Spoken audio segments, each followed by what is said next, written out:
Buenos días a todos y todas. En mi carácter de enlace de la Comisión Técnica de Prácticas de Buena Gobernanza, quiero dar una cálida bienvenida a todos y cada uno de los que nos acompañan.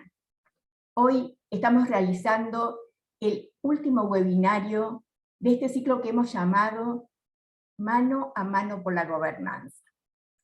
Y para el cierre de este encuentro, contamos con un invitado de lujo, el Contralor General de Perú y presidente de OLACEF, el señor Nelson Jack Yalta. Antes de dar inicio a este encuentro, leeré una breve reseña de los expositores. Nelson Jack Yalta es Contralor General de Perú y presidente de la OLACEF, magíster en Gestión y Políticas Públicas por la Universidad de Chile y licenciado en Economía por la Universidad del Pacífico. Fue director general de Asuntos Económicos y Sociales del Ministerio de Economía y Finanzas, director nacional de Presupuesto Público del Perú y director del Banco de la Nación. También se desempeñó como coordinador del proyecto para el mejoramiento de los servicios de justicia en el Perú, un proyecto de modernización de la administración de justicia que se ejecutó con el apoyo técnico y financiero del Banco Mundial. Fue consultor internacional y ha realizado trabajos para el Banco Interamericano de Desarrollo, el Banco Mundial, la Delegación de la Comisión Europea y la Comisión Económica para América Latina, en más de una docena de países de la región, entre las que se puede mencionar Argentina, Bolivia, Colombia, Costa Rica, Ecuador, El Salvador, Guatemala, Honduras, México, Nicaragua, Panamá, Paraguay, República Dominicana y Uruguay. En temas de presupuesto por programa y por resultados, programación multianual, presupuesto participativo, planeación estratégica, programación de inversiones, adquisiciones públicas, auditoría de desempeño y desarrollo de evaluación de gasto público y rendición de cuenta, PEFA, y estudios de análisis de la calidad del gasto público en áreas de seguridad y justicia.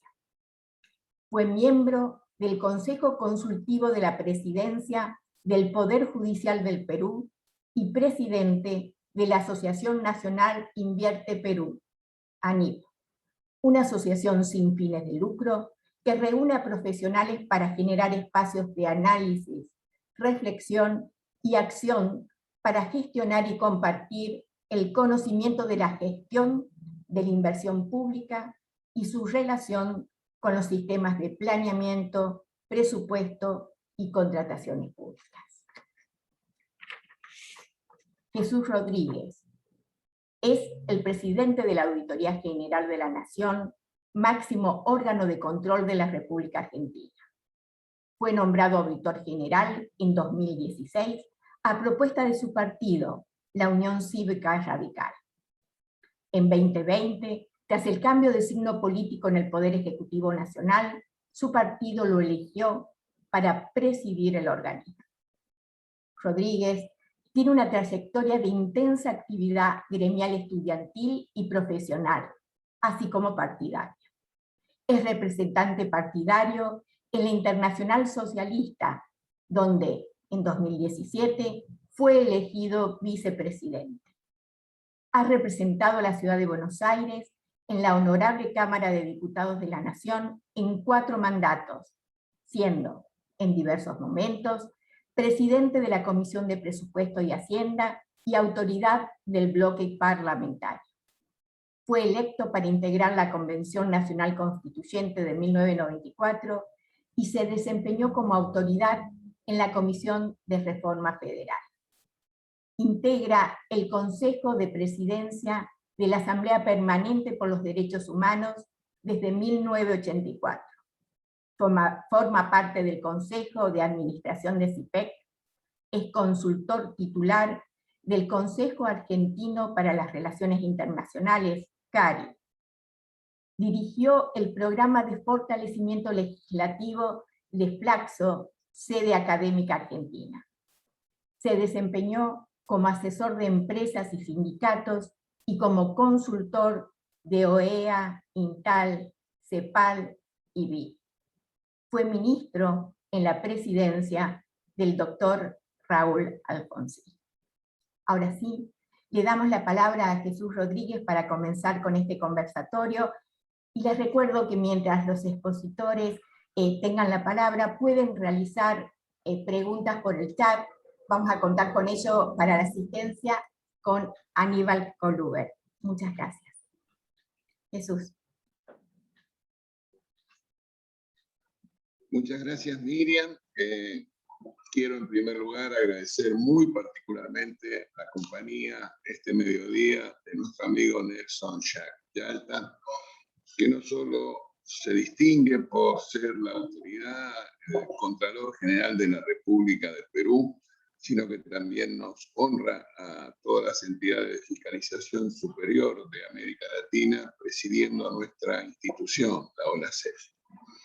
En nuestras habituales conversatorios que hicimos a lo largo de la pandemia, nos preocupaba mucho el problema de la gobernanza, porque sabemos que la pandemia trae consecuencias muy nocivas en todo el mundo, pero particularmente en nuestra región de América Latina, que desafortunadamente es el epicentro de las consecuencias de la pandemia. Que al mismo tiempo esta pandemia recae en nuestra región en una situación que la encuentra América Latina en una posición desventajosa por las condiciones estructurales de nuestras naciones, la desigualdad, la violencia, etc. Pero entonces sabemos positivamente que la pospandemia y la posibilidad de superación de estos enormes desafíos será la consecuencia o tendrá dos aspectos claves. Uno es la evolución de los asuntos globales y el otro es la aptitud de los sistemas políticos de cada uno de nuestros países para afrontar las consecuencias de la pandemia. Y está clarísimo entonces que nosotros necesitamos, dado el dispositivo institucional que nuestras naciones tienen, el presidencialismo, donde la división de los poderes forma parte del diseño normativo, el tema del control entre los poderes es decisivo. Entonces, con esta conceptualización del porqué nuestra preocupación sobre el tema, a mí me gustaría preguntarte, Nelson, en primer lugar, y desde tu papel de presidente de OLACEF, ¿cómo ves el futuro de nuestras organizaciones? ¿Cómo analizás nuestras capacidades frente a los extraordinarios desafíos que tenemos por delante? Tienes la palabra, Nelson. Muchas gracias, Jesús. En primer lugar, quiero agradecer muy de veras tu invitación y un saludo también a Miriam y a Aníbal, que nos están ayudando y están presentes en este webinario tan interesante e importante sobre una temática que nos preocupa y nos interesa, creo, a todos, ¿no? Es cómo promover una mejor gobernanza en nuestras naciones, en nuestros estados. Y ahí, como tú bien dices, luego de esta magnífica explicación que acabas de hacer, el rol de las entidades de fiscalización superior pues es fundamental para lograr una nueva gobernanza, ¿no? Dada la naturaleza de nuestro trabajo, que es esencialmente preocuparse por el buen uso de los bienes y fondos públicos, ¿no? Si nos hubiéramos sentado a tener esta conversa, digamos, tomando un café seguramente en el año 2019, las respuestas hubieran sido un poco distintas, ¿no? Porque evidentemente el COVID no lo ha cambiado todo. Y yo veo con preocupación, pero también con optimismo, todos los esfuerzos que se vienen haciendo en nuestras distintas EFS. Todos compartimos el mismo negocio, digamos, es decir, cómo controlar el buen uso de los bienes y fondos públicos, no solamente desde la perspectiva financiera, desde la perspectiva, digamos, de la eficiencia con que se deben ejecutar esos recursos, y también desde la perspectiva, sin duda alguna, de la legalidad, del cumplimiento, sino que también nos tenemos que preocupar, y quizá esa es una de las áreas potenciales más importantes que en América Latina todavía no ha sido desarrollado y que sin duda alguna va a ser uno de los desafíos muy importantes, es preocuparnos por cómo mejorar el buen desempeño, la efectividad de ese gasto, ¿no? Sobre todo en situaciones como ahora, como tú has descrito, que estamos en la pospandemia, en la cual todos hemos tenido que migrar rápidamente, abrazar una transformación digital en la que no estábamos muchas veces preparados, pero esas son las cosas que nos ha generado el COVID. O sea, el COVID no solamente como una crisis ha generado una enorme crisis sanitaria, económica, social en muchos de nuestros países. Por ejemplo, en el Perú acabamos de sobrepasar ya la cantidad de 200.000 muertos, ¿no? Como ustedes saben, Perú es uno de los países con la mayor cantidad de muertos por cada 100.000 habitantes en el planeta, ¿no? Y eso está relacionado no solamente con el uso de los recursos, sino también con la capacidad que tú, como bien has dicho, esa capacidad de la clase política, de la clase dirigencial y sobre todo la capacidad institucional de nuestro Estado de poder resolver los problemas. En el Perú, lamentable, la verdad es que no siempre tenemos problemas de plata, pero no es que tengamos un problema de plata o de recursos estructuralmente. Pero los resultados de la pandemia han mostrado que tenemos un Estado muy precario en las capacidades institucionales para poder reaccionar rápidamente y para poder resolver los problemas fundamentales en educación, salud, infraestructura, que como tú bien dices, son los que ocasionan pues, los problemas estructurales de pobreza y desigualdad que tiene toda nuestra región. Entonces, un primer tema para mí, un desafío muy importante, creo yo, es empezarse a preocupar ya no solamente de las contrataciones en sí mismas, de cómo se ejecuta el gasto público, sino empezar a evaluar la efectividad de las políticas, la efectividad de los programas de gasto. Y eso implica desarrollar significativamente, cosa que todavía no hacemos en promedio en América Latina, en todas las FS, que son las auditorías de desempeño.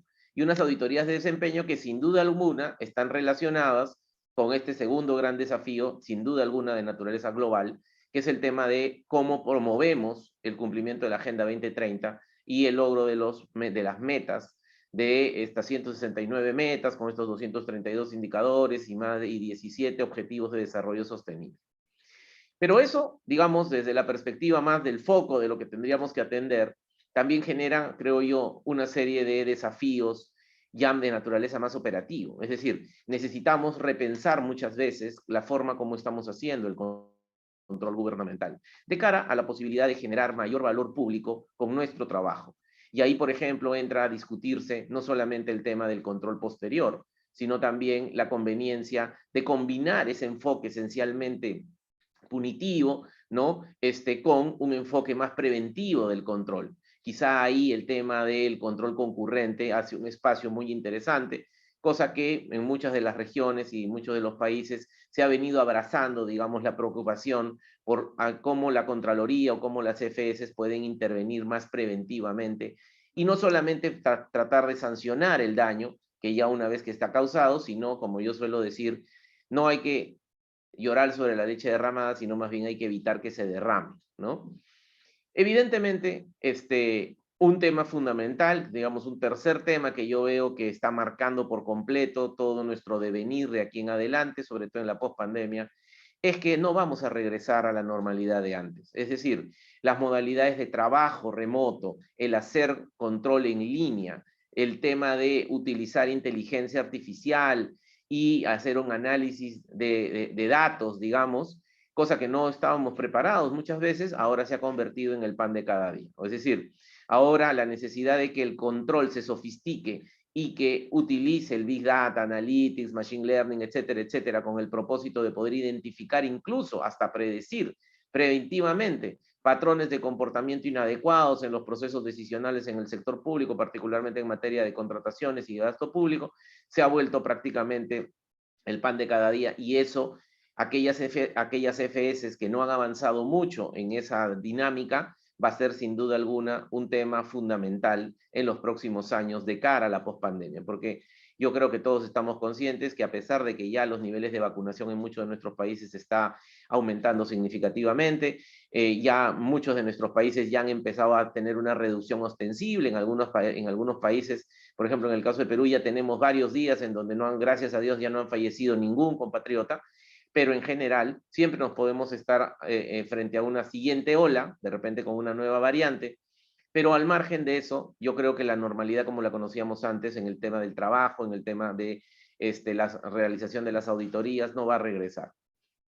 Y un cuarto tema que yo quisiera destacar es que una cosa que hemos aprendido en la pandemia y que seguramente va a ser otro tema fundamental de desafío es cómo involucrar más, ya no solamente a través de las denuncias, sino de manera operacional a lo largo de cada una de las fases del ciclo de auditoría, el control social, digamos, la participación ciudadana como una serie de mecanismos que permitan ayudar no solamente a aumentar la cobertura del control gubernamental, porque nunca vamos a tener todos los auditores que quisiéramos o que serían necesarios, pero con la ayuda de la población podemos ampliar mucho nuestra capacidad operacional y también mejorar la calidad de nuestras intervenciones. Entonces yo creo que soy optimista, soy consciente de estos grandes desafíos. También hemos podido ver cuando hemos tenido una serie de reuniones de los distintos grupos de trabajo, comisiones, comités en la aula CEF, y seguramente esto será parte de los temas que lo veremos ahora cuando estemos en Colombia, en la Asamblea General. Hay muchos desafíos, pero también ha habido muchos avances, Jesús. Yo creo que hay muchas FS, particularmente las más grandes, que han avanzado significativamente en estas 4 o 5 áreas temáticas que acabo de mencionar, ¿no? Entonces soy optimista respecto de el rol de la Contraloría y de las FS, de las auditorías y los tribunales y las cámaras de cara a consolidar nuestro papel en la buena gobernanza en esta pospandemia. Gracias, Nelson. Muy comprensivo y muy completo tu relevamiento de los desafíos que tenemos por delante. Pero tú y yo estamos convencidos que el aprendizaje y el conocimiento de las buenas prácticas nos ayuda a todos, que la experiencia del otro es un capital social y que debe ser reconocido como tal. Entonces, si me permites, a mí me gustaría pedirte que te tomes todo el tiempo que sea necesario, pero que nos cuentes, nos escolarices, digamos así, nos informes de cómo funciona esto del control concurrente y qué resultados han podido extraer de esa experiencia en el Perú. Te pediría por favor que lo hiciera porque creo que es un tema que nos interesa a todos. Claro, con todo gusto, Jesús. Efectivamente, tal como tú lo mencionas, yo creo que, igual que lo has dicho, yo creo que el mayor valor de nuestra organización regional es justamente aprender y enseñar, ¿no? Yo creo que todas las FS han avanzado lo suficiente en algún tema como para poder aprender de ellas. Y ellas también pueden aprender de nosotros. Es decir, un ejercicio colectivo de enseñanza-aprendizaje a través de estas buenas prácticas, digamos, que se pueden replicar y sin duda alguna mejorar y adaptar a nuestras realidades. A ver, quizá valdría la pena entender por qué Perú ha creado este modelo de control concurrente, ¿no? O sea, el tema para mí es relativamente sencillo. ¿Cuál es el efecto que genera el control posterior? ¿No? Y eso es bastante lógico. O sea, ¿qué es control posterior? Todos sabemos, hay 3 tipos de controles de acuerdo al momento en que se pueden realizar en función del objeto que van a ser analizados. O sea, podemos tener un control previo, un control simultáneo o un control posterior, digamos, ¿no? O sea, digamos, te gusta el latín, entonces sería ex ante, ex iure y ex post, ¿no? Normalmente siempre la Contraloría aquí, y muchos controladores en el mundo, dado que ese es el estándar internacional, ¿no? Consagrado en las ISAIs, etcétera, es hacer control posterior. Porque dicho sea de paso, eso es lo más eficiente. Es decir, hagan la carretera, nosotros la vemos después, ¿no? ¿Cuándo después? Puede ser años después, ¿no? Ahora, ¿qué pasa cuando tú haces la auditoría y encuentras que todo está bien? Pues no pasa nada, ¿no? O sea, estamos satisfechos y estamos contentos de que todo se ha hecho bien. Pero ¿qué pasa cuando tú encuentras algo que realmente está mal? Digámoslo así, en términos más coloquiales, si me lo permiten. ¿Qué pasa cuando la carretera está mal hecha y han robado en la carretera? ¿Qué cosa hace la Contraloría en el control posterior o la FS en el control posterior? Hace una auditoría, ¿no? Una auditoría financiera, una auditoría de cumplimiento, ¿no? Y revela una serie de situaciones, una serie de problemas que se tienen que resolver. Pero ¿cómo se tienen que resolver? Para esa carretera ya no se resuelve nada, la carretera está hecha. Ya le hicieron mal, ya robaron. No vamos a volver a hacer otra carretera, ¿no? Sino que asumiremos los pasivos de esas malas prácticas y malas decisiones. Y entonces, en la práctica, ¿qué cosa queda? queda postular recomendaciones, que es lo único que hace la auditoría. En realidad la auditoría es una investigación supremamente compleja, genera valor público con el solo hecho de generar conocimiento al publicarse, al difundirse, pero como yo suelo decir, o sea, la FS, su core del negocio no es generar conocimiento. Nosotros tenemos que hacer algo para cambiar la realidad, cambiarle la vida a los ciudadanos desde nuestra competencia, que es el buen uso de los bienes y fondos públicos. Entonces, ¿qué pasa cuando tú generas esta auditoría? ¿No? Es lo que le pasa a Perú, ¿no? O lo que le pasaba a Perú. Tú generas esa auditoría, sacas tus recomendaciones, ¿no? Recomendaciones para mejorar la gestión, porque evidentemente se ha encontrado que hay desviaciones entre el criterio y la condición, entre el ser y el deber ser. Eso hay que corregirlo para que en la siguiente carretera, en la siguiente iteración de las políticas no se vuelva a presentar. Entonces hay recomendaciones para mejorar la gestión.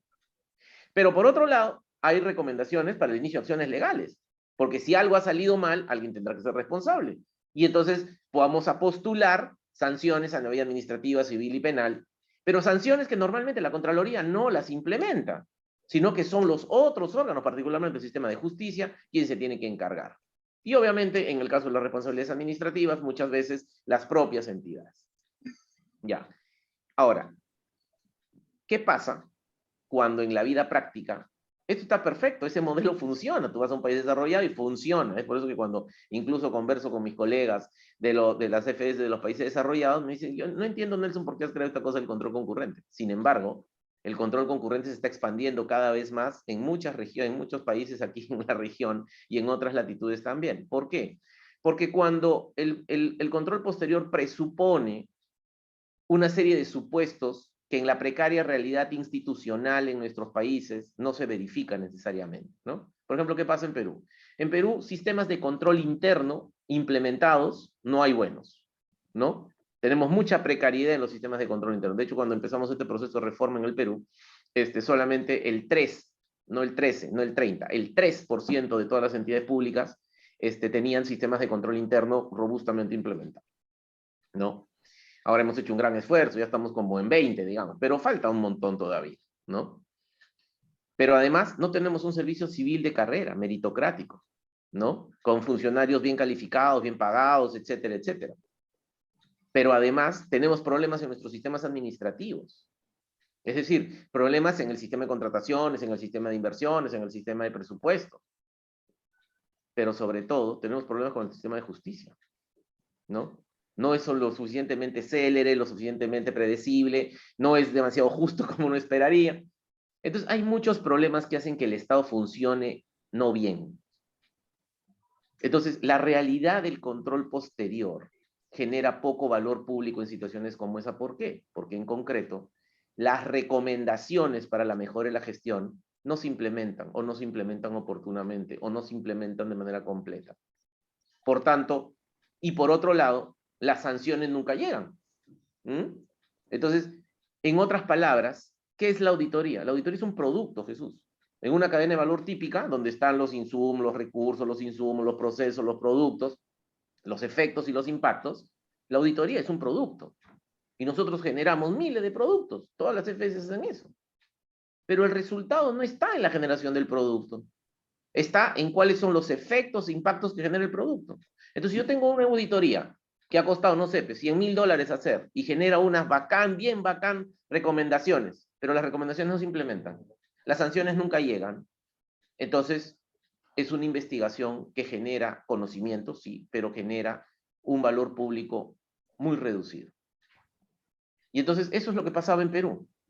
Es decir, se hacen las cosas mal, pero esa corrección en el siguiente ciclo iterativo de las políticas no se da.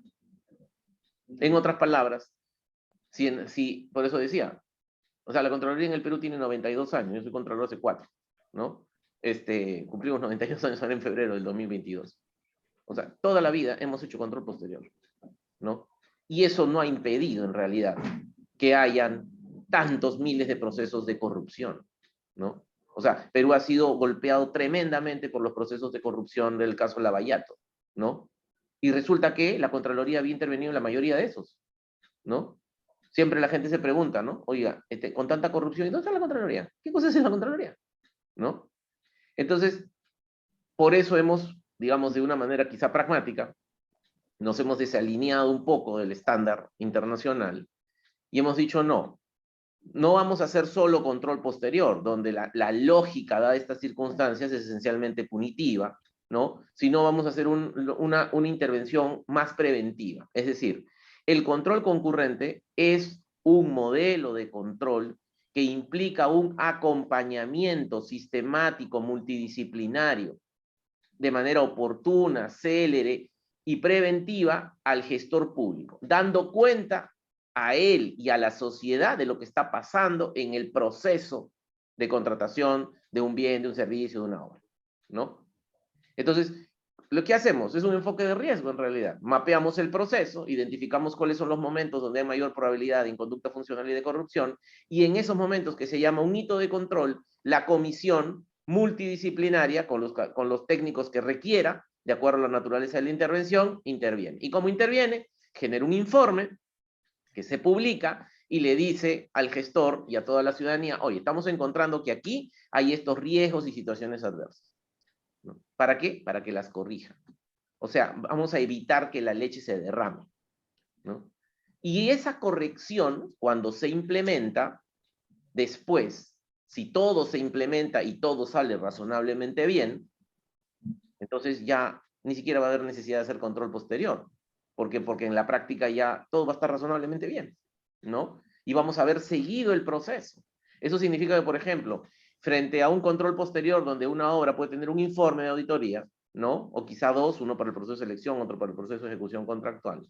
Cuando nosotros sometemos una obra al control concurrente, podemos hacer una docena de informes, porque vamos a seguir la obra. Es como si fuera una meta supervisión, ¿no? No es la supervisión propiamente de la obra desde la perspectiva ingenieril, sino que es como una meta supervisión, pero van ingenieros. Y como yo les digo a mis ingenieros y a mis auditores, yo no quiero que vayan a ver, yo también puedo ir a ver. Yo necesito que midan, que generen evidencia científica de manera incontrastable para demostrar el juicio de valor que estamos diciendo que aquí esta cosa parece que está mal, ¿no? ¿Para qué? Para que lo corrijan. Y lo bueno es que en la concurrencia casi cualquier cosa se puede corregir. No necesariamente todo, pero muchas cosas se pueden corregir. Por ejemplo, no sé, ¿cuántas experiencias tenemos ya estamos haciendo una obra, ¿no? Estamos haciendo una obra y resulta que hay problemas porque el expediente técnico en una vía dice que tiene que hacerse con 5 centímetros de capa asfáltica, ¿no? Pero en el primer kilómetro ya han hecho solo con 3. ¿Qué es lo que está pasando en la vida real? Es que son incapaces y no se han dado cuenta que debería tener 5 centímetros de capa asfáltica, por los cuales el Estado está pagando y solamente han puesto 3. Sí, siempre es posible, ¿no? Pero lo más probable es que nos están robando 2 centímetros de capa asfáltica en cada metro lineal, ¿no? Ya. Si eso no se para en ese momento, ¿no? Si eso no se corrige, eso va a terminar así. Pero entonces, si nadie lo ve, esto es algo así también, como decían mis abuelos, ¿no?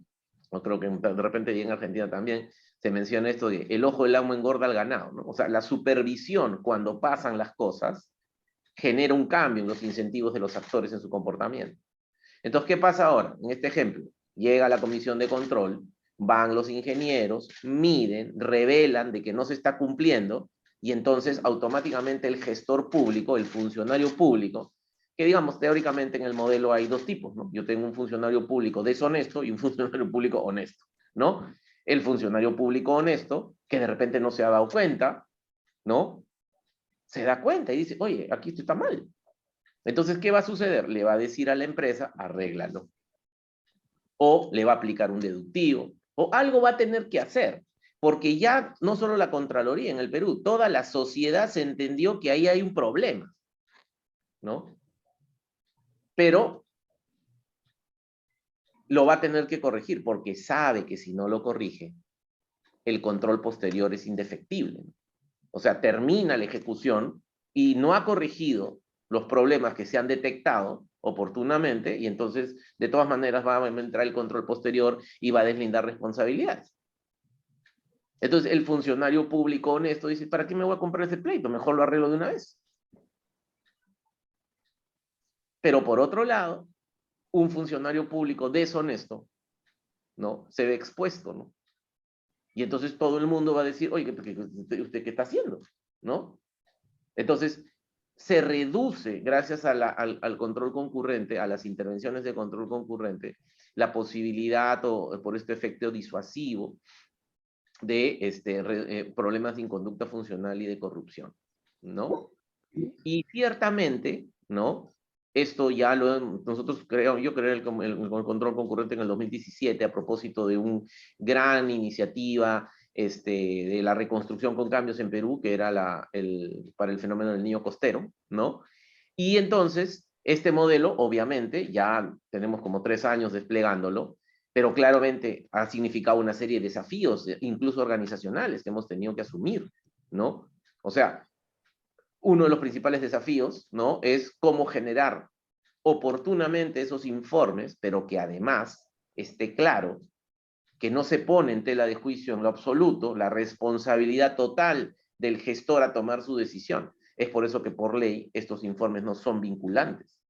O sea, es una ayuda que hace la Contraloría de alertar para que se den cuenta todos, y de esa forma se activa el control social y todo el ecosistema de control, porque ya todos saben oportunamente que no es que hay que terminar esperar la obra de los 50 kilómetros, no, en el kilómetro 1 ya se dice, y entonces ya todo el mundo se empieza a preocupar, ¿no?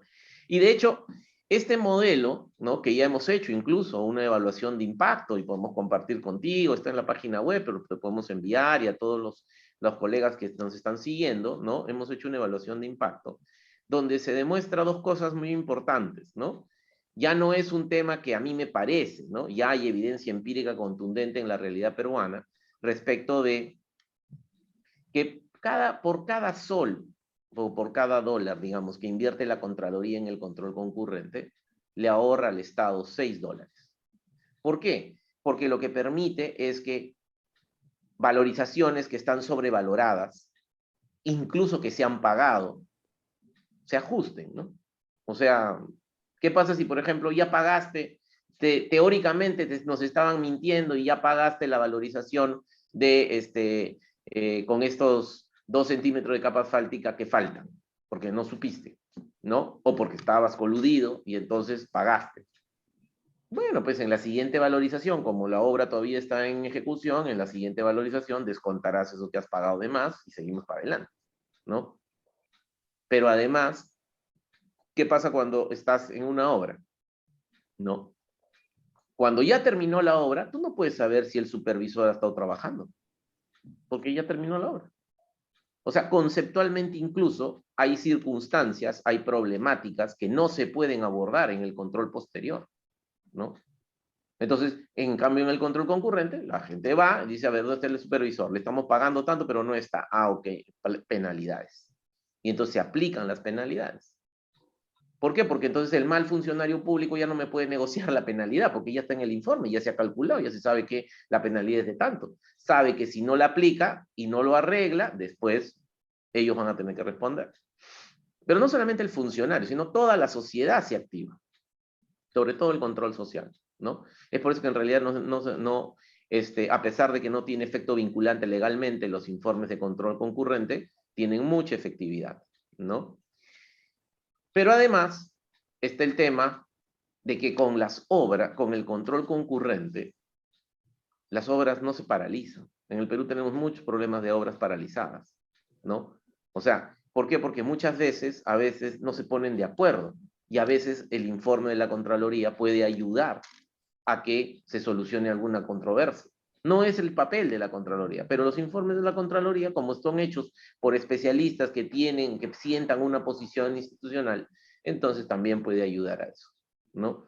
Y es por eso de que, al final de cuentas, hemos verificado que procesos de control concurrente con una evaluación de impacto, una obra con control concurrente, teóricamente exactamente igual, mismo tipo, misma calidad, mismo ejecutor, mismo sitio, mismo lugar, etcétera, que una obra sin control concurrente reduce el costo de la inversión pública en 5%. Claro, a mí me dicen, sí, pero Contralor, 5% no es mucho. Sí, pues, pero 5% de los 10.000 millones de dólares que gastamos solamente en hacer obras, que además las obras se hacen, se terminan, entran en operación. Yo creo que es un buen negocio para la sociedad.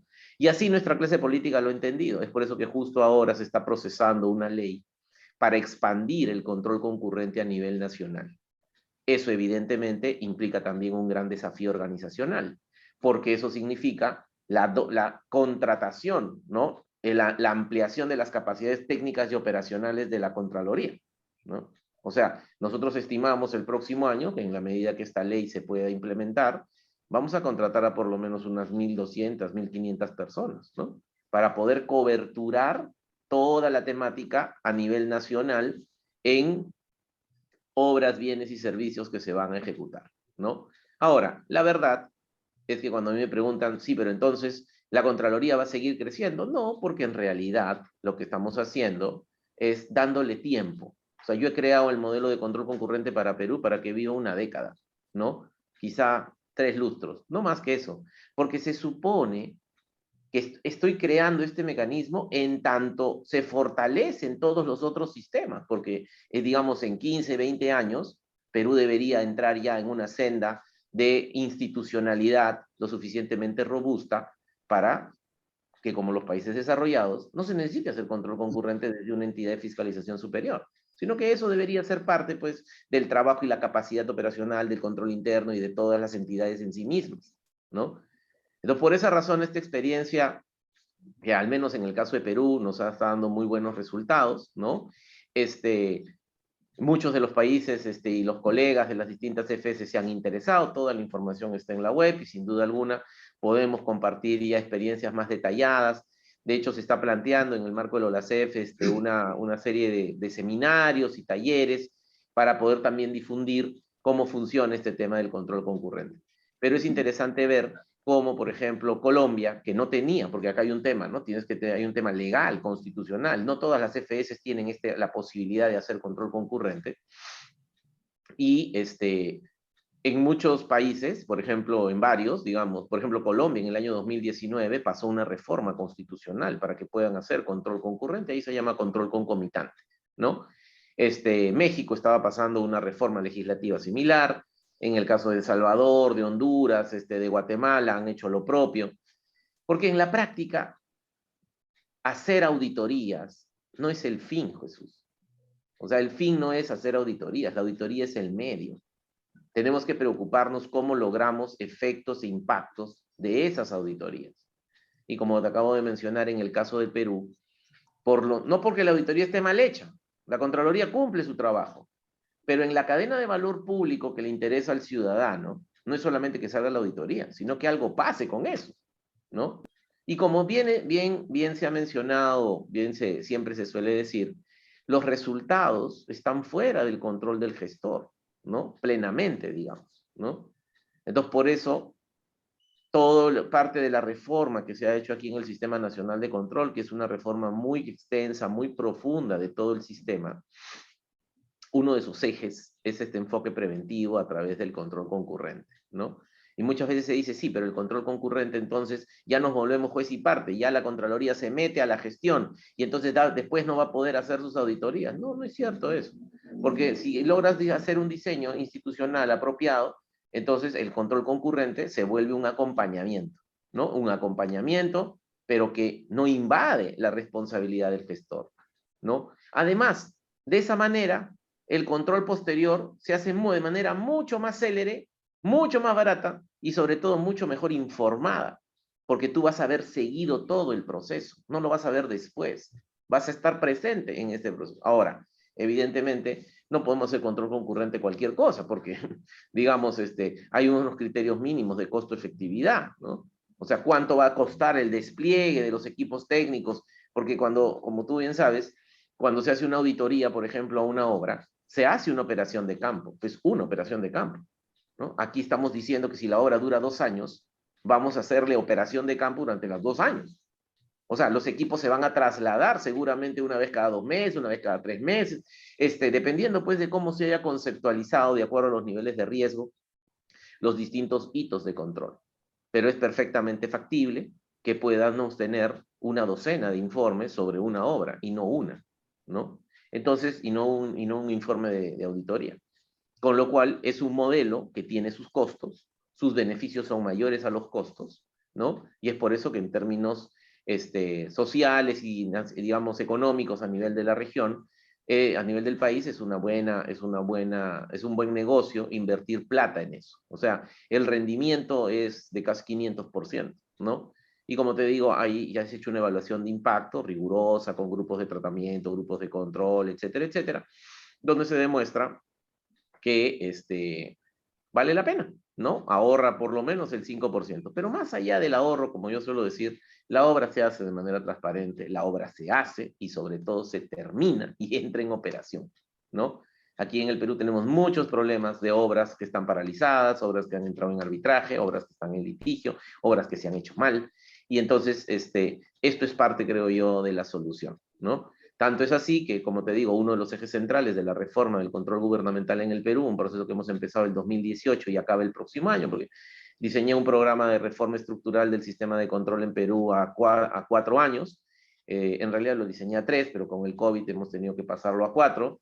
Y también nos hemos demorado, digamos, respecto de las previsiones iniciales, así que va a durar 5 años, digamos, el proceso, del 18 al 22. El próximo año debemos acabar con todo este proceso de reforma, donde uno de los ejes, uno de los temas, es el tema del control concurrente. Y tenemos muchas cosas que mostrar sobre eso. Siempre estamos en constante reflexión y perfeccionamiento del sistema. Por ejemplo, ahora, algo que hemos aprendido es que no podemos solamente mirar el proceso de selección y el proceso de contratación, de ejecución contractual. La clave está no solo en el expediente técnico, cuando se van a hacer las obras, por decir el ejemplo de las obras, sino que tenemos que irnos a ver la preinversión. Y también tenemos que garantizar que no solo el hospital se construya adecuadamente y que efectivamente tenga de manera transparente y que tenga los equipos. Al final, el hospital es un insumo. Necesitamos garantizar o coadyuvar a que se garantice una adecuada prestación del servicio. Es por eso que el último hito de control ahora he dispuesto que se va a normar para que sea en la operación. O sea, vamos a ir, en el caso de las obras, desde la preinversión hasta la operación. O sea, va a haber un acompañamiento de principio a fin. No solo el proceso de selección de la contratación.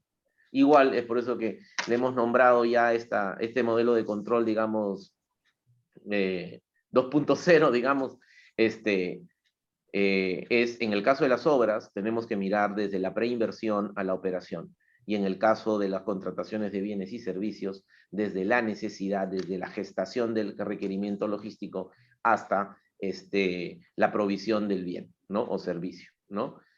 Entonces, y digamos, solamente para tener una idea, el año pasado, por ejemplo, se ejecutaron más de 8.000 servicios de control concurrente, ¿no? Mirando una serie de obras y procesos de contratación también de bienes y servicios, pero sobre todo grandes e importantes, ¿no?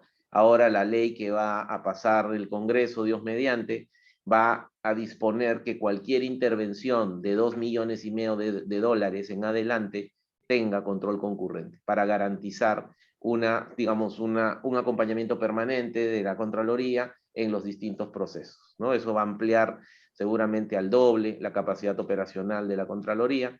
¿Y qué vamos a hacer con el resto de contrataciones? El resto de contrataciones, digamos, teóricamente pueden tener control concurrente, pero no va a resultar costo efectivo, ¿no? Entonces ahí estamos desarrollando toda una serie de mecanismos de cómo podemos hacer control concurrente, pero con ayuda de los ciudadanos. Es por eso que estamos invirtiendo una importante cantidad de esfuerzo para capacitar a los ciudadanos. Hemos creado este programa de monitores ciudadanos de control, que es el programa de voluntariado más grande que tiene el Estado peruano. Tenemos ya 16,000 monitores ciudadanos de control capacitados por la Escuela Nacional de Control, acreditados por la Contraloría, que nos están ayudando y nos han ayudado mucho para ampliar la cobertura, y hemos podido llegar a, digamos, a circunscripciones, a distritos donde nunca antes había llegado la Contraloría, ¿no?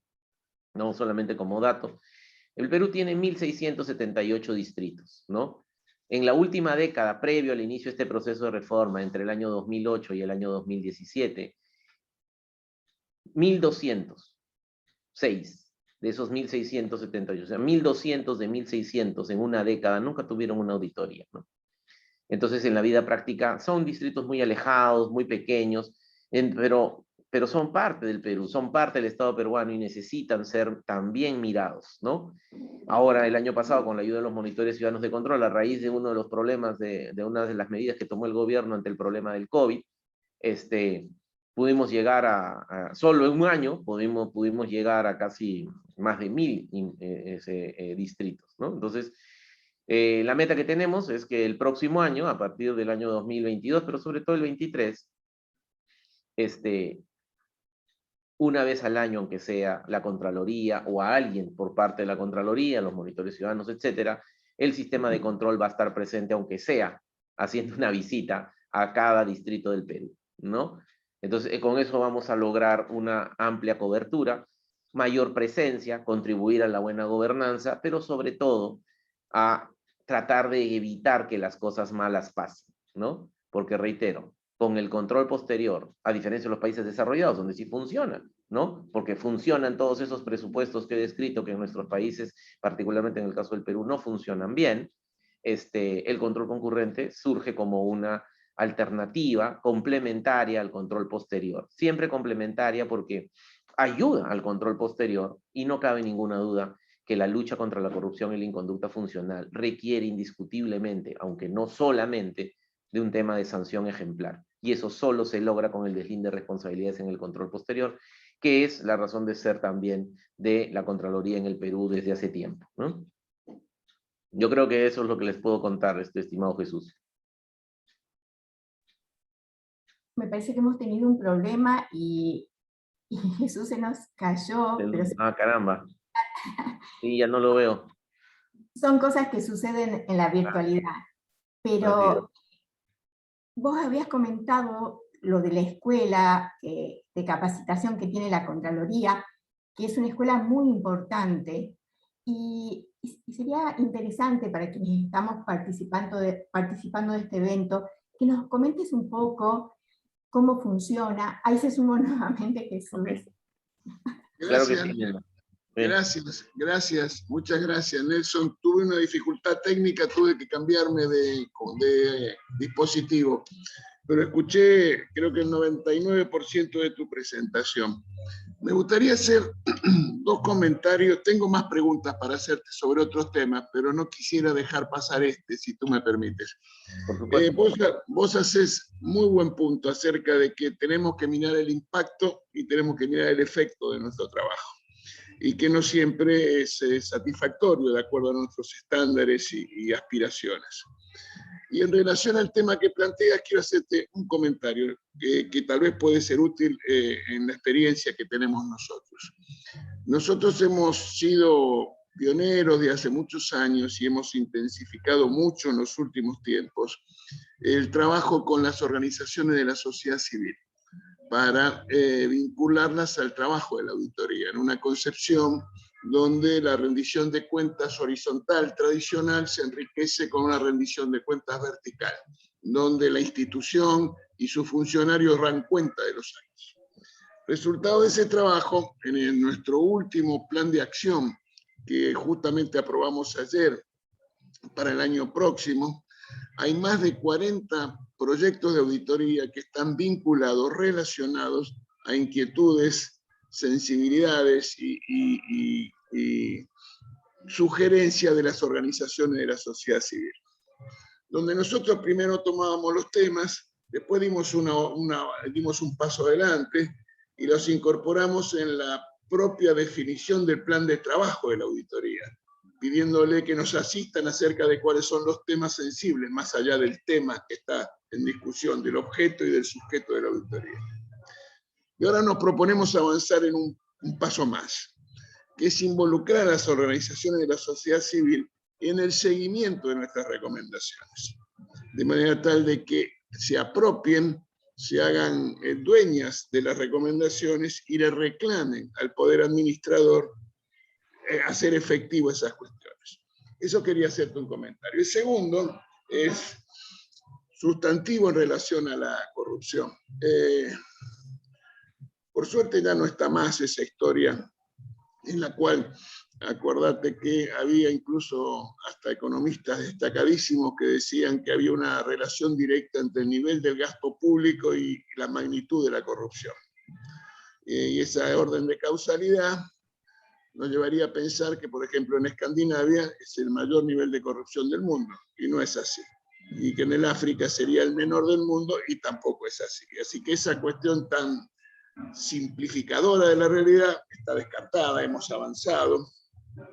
Del mismo modo que ya no se escuchan como antes quienes decían que era un gesto de un símbolo de buen funcionamiento del capitalismo, porque eso incentivaba y resolvía problemas, y entonces la corrupción era un lubricante que le hacía bien al funcionamiento del sistema. Ya nadie habla de eso.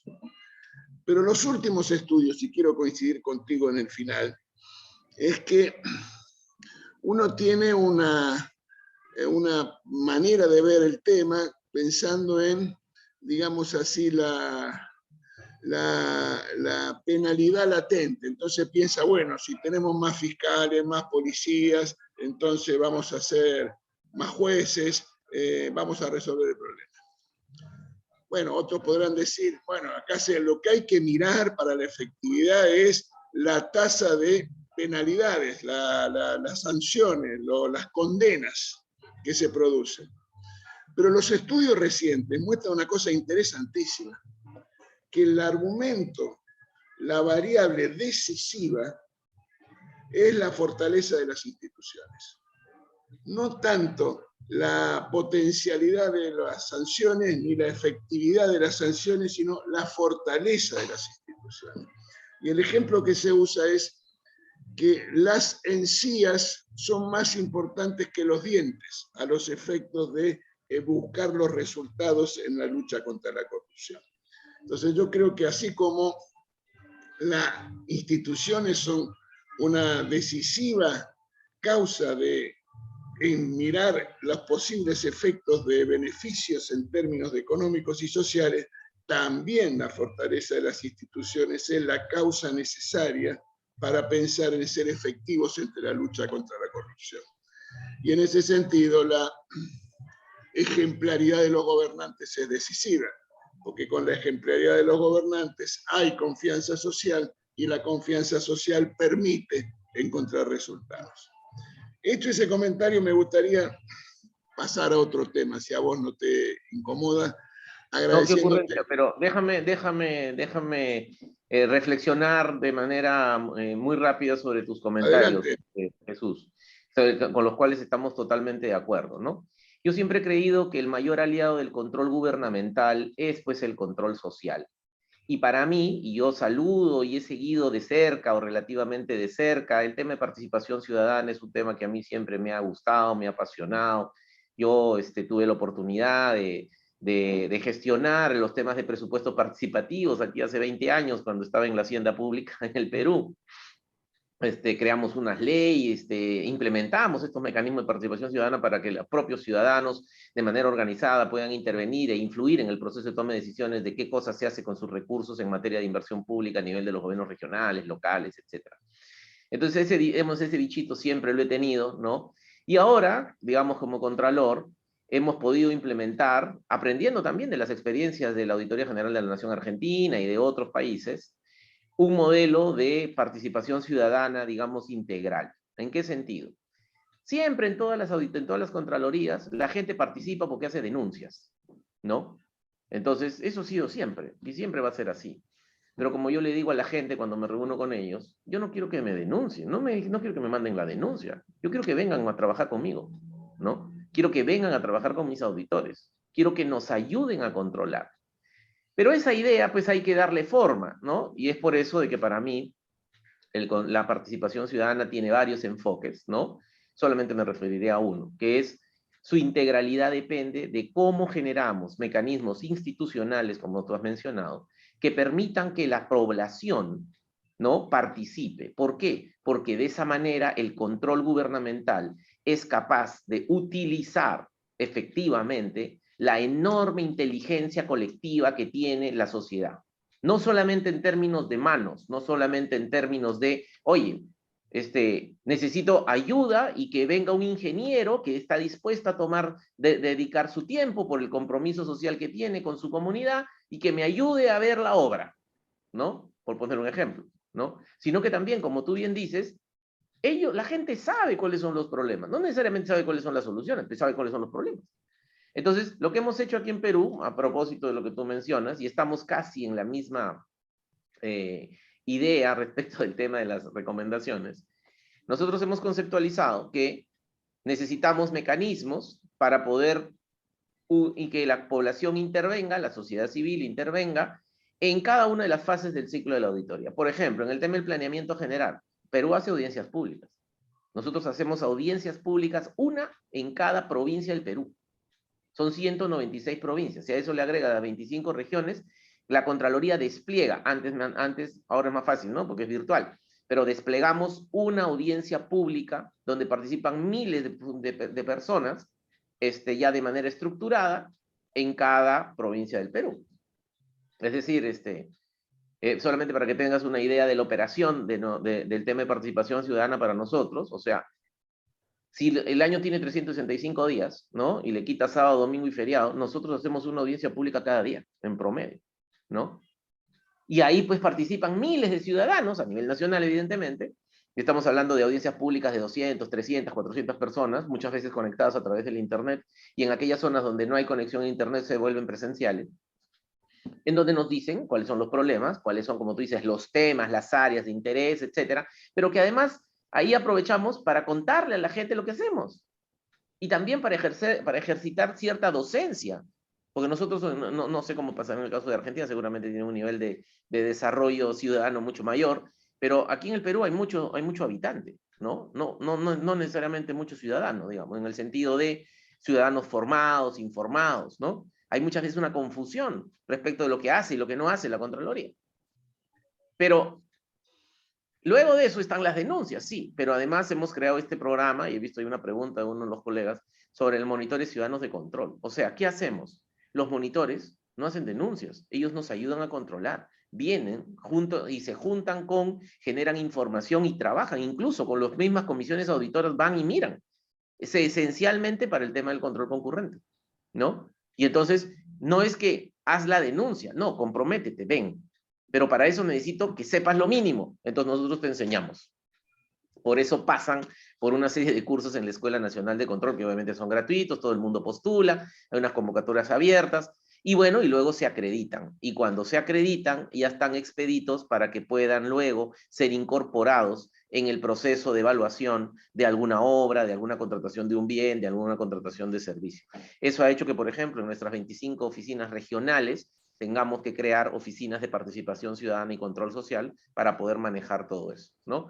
Y ahora estamos en el proceso, como tú bien dices, de cómo lograr que ellos nos ayuden para generar más incidencia, que ya no forma parte de la Contraloría, para que los sistemas de justicia, los órganos sancionadores y el sistema de justicia haga lo que tenga que hacer y la administración haga lo que tenga que hacer desde la perspectiva de la implementación de recomendaciones. Quizá la diferencia, y eso estamos discutiéndolo aquí internamente, aprendiendo de la experiencia argentina, nuestra relación con la sociedad civil es con la sociedad civil, con el ciudadano individual. No es todavía con las organizaciones de la sociedad civil. Y esa es toda una discusión. Vamos a tomar algunas decisiones en los próximos meses para poder combinar la participación de estas 16,000 personas, que son ciudadanos, con una relación individual, con organizaciones, ¿no? Organizaciones de la sociedad civil. En el caso del Perú, por ejemplo, estamos pensando hacer convenios de cooperación interinstitucional hasta con los ronderos, digamos, ¿no? Entonces estamos viendo ahí ese tema, pero yo creo que va a dar mucho que hablar aquí en la realidad peruana, cómo estamos potenciando el control ciudadano, las veedurías ciudadanas. Y por último, estamos totalmente de acuerdo con lo que mencionas respecto a la fortaleza de las instituciones. O sea, de hecho, las mayores correlaciones, econométricamente hablando, entre nivel de desarrollo, entre Producto Bruto Per Cápita, a pesar de los problemas de desigualdad que hay, se dan justamente no con el tamaño del Estado, no con el tamaño de la burocracia, sino esencialmente con la fortaleza de nuestras instituciones. Y como tú bien dices, uno lidera, pues, Jesús, con el ejemplo, ¿no? Y entonces la figura del mandatario, la figura de la autoridad política a nivel nacional, regional y local, y en cada una de las dependencias públicas, es fundamental. Y ese es un tema que ahora en Perú se está discutiendo muy fuertemente, incluso en el Congreso, porque ha surgido pues una discusión mediática, política, pero también técnica, sobre la necesidad de perfeccionar los perfiles de las altas autoridades, ¿no?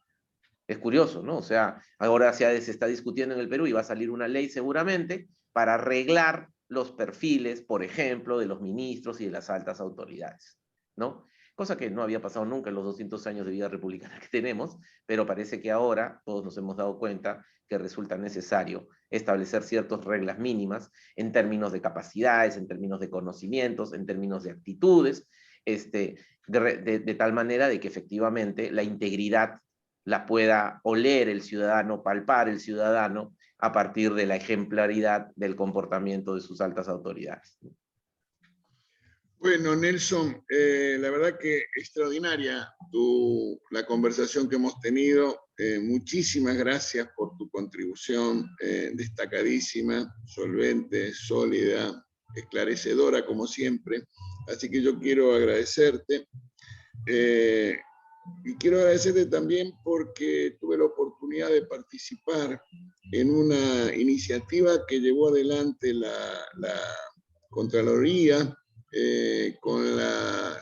a partir de tu presidencia de OLACEF, del mes de OLACEF, en unas sesiones diarias de conferencias que pudieron y permitieron y están permitiendo que todas las entidades fiscalizadoras superiores expresen y discutan los temas de manera abierta. Y esto de la manera abierta es interesante porque los estados a veces y los gobernantes para algunos temas creen que lo que vale para uno vale para todos. Entonces dicen, si hay una crisis financiera, secreto y unidad de mando. Y eso puede valer para la crisis financiera y puede valer para un conflicto bélico. Pero en la pandemia, todo lo contrario.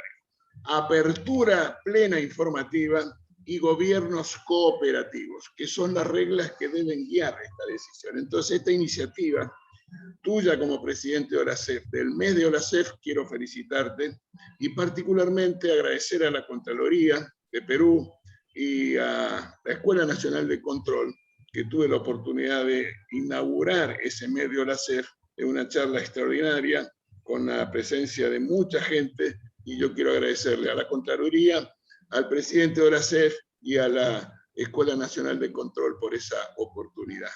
Así que... Gracias a ti, Jesús, por tus palabras, pero más bien nosotros somos los que estamos en deuda, te quedamos muy agradecidos. Tu conferencia magistral para abrir este ciclo de conferencias del OLACEF fue extraordinaria, tuvo cientos casi llegas a 1000 conectados y escuchándote, ¿no? Yo también estaba dentro de ellos, aunque no pude estar al principio porque tuve una complicación de agenda. Después te seguí y después, claro, hasta he mandado grabar tu presentación y después la he visto por completo. Así que nosotros estamos más que agradecidos. Y efectivamente, yo creo que necesitamos generar estos espacios, aprovechando ahora de la virtualidad, de las tecnologías de información y comunicaciones, para poder compartir nuestras experiencias, conocimientos y abrir un amplio y franco debate sobre temas que son controversiales todavía, pero que además están en la agenda del día a día de muchas de nuestras organizaciones, porque al final todos estamos en el mismo negocio, Jesús.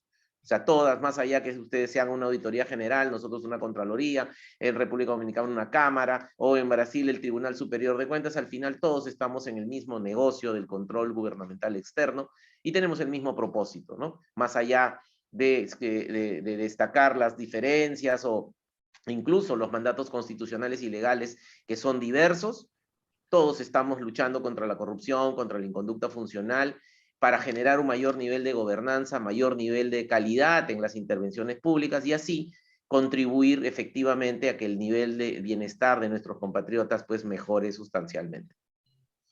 Bueno, yo quiero pedir disculpas a la numerosa cantidad de participantes y a las preguntas que habían formulado a nuestro invitado de hoy, pero también teníamos el compromiso de tener un límite que de 1 hora para estos encuentros, así que yo estoy seguro que vamos a tener otras oportunidades, Nelson, y que de renuevo el agradecimiento por tu participación y por tu excelente presentación. Quiero agradecer a Miriam Insausti y a Aníbal Coluber por su ayuda en esta mañana y por supuesto a todos y a cada uno de los que nos acompañaron en este encuentro, porque estoy seguro que nos vamos todos sabiendo un poco más y un poco más capacitados para enfrentar nuestros desafíos. Así que Nelson, muchísimas gracias, muy buen día y un gusto volver a encontrarnos, aunque sea virtualmente. Gracias a ti, estimado Jesús, Miriam, Aníbal, y nuevamente nuestra mayor felicitación mía personal y también institucional por esta magnífica iniciativa de la Auditoría General de la Nación Argentina y tuya en particular, Jesús, de crear este espacio de mano a mano por una buena gobernanza. Un fuerte abrazo y ojalá nos veamos ahora en la asamblea de manera presencial. Cuídense mucho. Adiós. Hasta luego. Un saludo también a todos los colegas que nos siguen a través de la plataforma. Un abrazo. Gracias. Adiós. Muchas gracias. Adiós a todos y muchas gracias.